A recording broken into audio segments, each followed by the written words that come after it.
అనంత కరుణామయుడు అపార కృపాశీలుడు అయిన అల్లాహ్ పేరుతో ప్రారంభిస్తున్నాను. ప్రియ విశ్వాస సోదర సోదరిమణులారా, అస్సలాము అలైకుం వరహమతుల్లాహి వబరకాతు. రమజాను నెల ప్రత్యేక కార్యక్రమాల్లో భాగంగా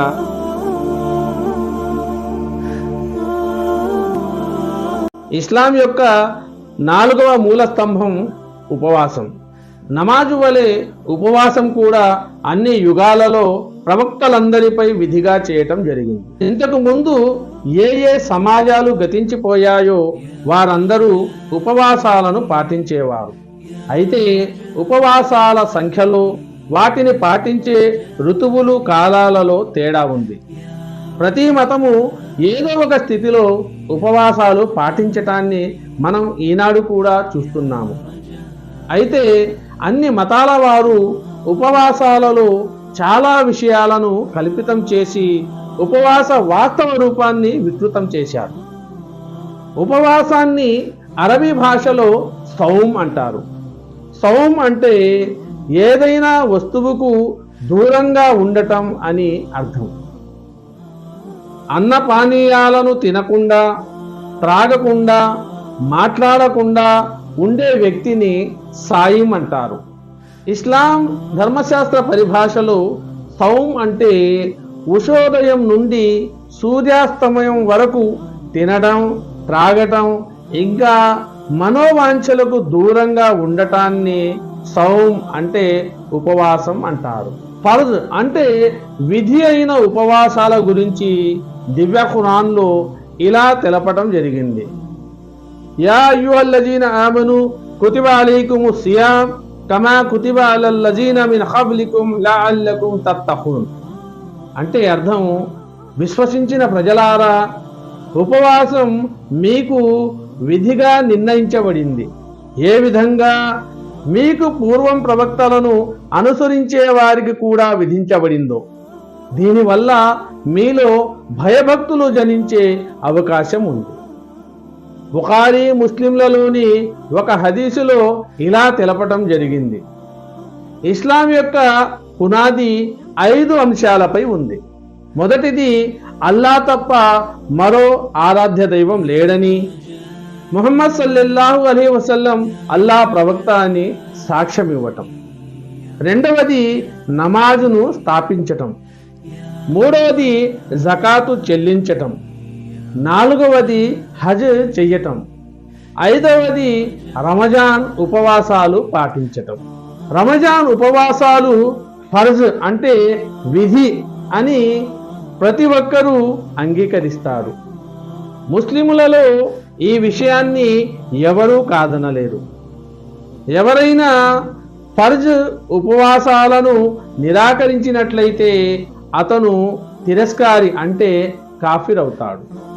ఇంకా మరెవరైనా ధర్మపరమైన కారణం ఏదీ లేకుండా ఉపవాసాలు పాటించినట్లయితే అతను ఫాసిఖ్ అంటే దురాచారి అవుతాడు.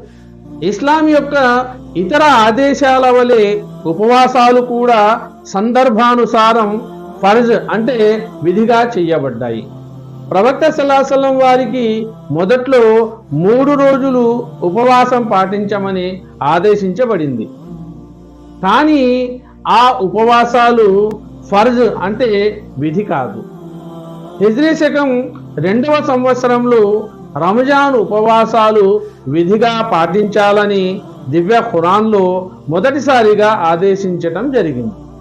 ఉపవాసాలు పాటించే శక్తి గలవారు ఒకవేళ వాటిని పాటించినట్లయితే వారు ప్రతి ఉపవాసానికి బదులు ఒక పేదవానికి అన్నం పెట్టే అవకాశం కల్పించబడింది. తరువాత 2వ ఆదేశంలో సాధారణమైన ఈ ప్రస్తావన రద్దు చేయబడింది. కానీ వ్యాధిగ్రస్తులు, బాటసారులు, గర్భవతులు, పాలు త్రాపించే తల్లి, ఇంకా వృద్ధులు అంటే ఉపవాసం పాటించే శక్తి లేని వారి కొరకు ఈ అవకాశం కల్పించబడింది. ఉపవాసాలు ప్రతి యుగంలోనూ ప్రవక్తలందరిపై ఫర్జు చేయబడ్డాయి. ఆత్మ ప్రక్షాళనకు ఉపవాసం ఒక ఉన్నతమైన విప్లవాత్మకమైన మార్గం. ఎవరైనా రంజాన్ శుభ గడియలను పొంది కూడా వాటి వల్ల లాభాలను పొందలేకపోతే వారంతటి దురదృష్టవంతులు, దౌర్భాగ్యులు మరెవరూ ఉండరు. మనం ఒక ఉత్తమ సమాజంగా పంపించబడ్డాము. అల్లా భూమి మీద అల్లా ధర్మాన్ని వ్యాపింపచేయవలసిన గురుతరమైన బాధ్యత మన మీద ఉంది. ఇది చాలా ప్రమాదంతో కూడుకున్న కార్యం, ఎంతో సహనం, ఓర్పులతో కూడుకున్నది. దీనికోసం ఒక పెద్ద ప్రయత్నం జరగవలసిన అవసరం ఉంది. రంజాను నెల దీనికోసం మంచి అవకాశాన్ని కల్పిస్తుంది. ఏదైనా విప్లవాత్మకమైన ఉద్యమ సాఫల్యం కోసం కావలసిన గుణాలు ఓర్పు, స్థిరత్వం, ఉన్నత సంకల్పం. క్రియాత్మకమైన మైదానంలో పట్టుదల, స్థిరత్వంతో ముందుకు వెళ్ళాలి. దీనికోసం ఉపవాసాలను పాటించి వాటి గుణగణాలతో మన వ్యక్తిత్వం, స్వభావాన్ని పరిపూర్ణం చేసుకోవాలి. దైవధర్మాన్ని వ్యాపింపజేసే మార్గంలో మనకు కావలసిన గుణగణాలను రంజాను నెల శుభ గడియలలో అలవర్చుకోవాలి. అల్లాహ్ మనల్ని రంజాన్ యొక్క శుభ గడియలను, లాభాలను పొందే మహాభాగ్యాన్ని కలుగజేశాడు. దీనితో ఎంతో ప్రయోజనం పొందాలి. ఇలాంటి అవకాశం మళ్ళీ లభిస్తుందో లేదో తెలియదు.